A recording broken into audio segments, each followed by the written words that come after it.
Hello there, I'm Ivor Littlecock.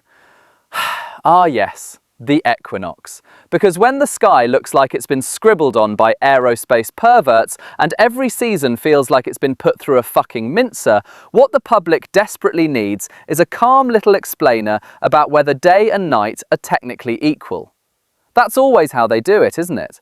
Take a world full of glaring bastardry and shrink it down into a cheerful little phrase. Not sprayed skies, not weather tampering, not atmospheric interference, no, no, no.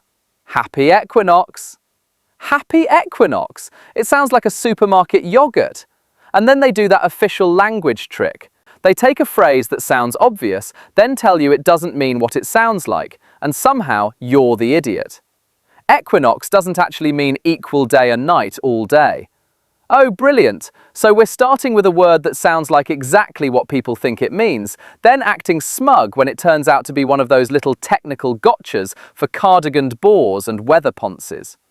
Apparently, it's just a moment when the centre of the sun crosses the equator. A moment. Not a day, not an event, a moment. Fantastic. Meanwhile, the actual sky looks like it's been hosed down with industrial discharge, and they're giving us a fucking vocabulary quiz. And the day people are really thinking of? That's the equilux. Of course it is. Because in weather speak, nothing can ever just be the thing. And it's because of this that my producers have informed me I can just tell you anything I like. So, the reason you're not getting much sunlight these days, let's imagine that this CGI moon rock I'm holding is the sun. Now let's imagine that this handrail is a C-130 stratotanker that emits huge plumes of harmless water vapour. Now let's imagine that my finger is a huge fleet of other unidentified aircraft. See how the sun is now gone, hidden behind the handrail, and that is why you're getting less sun.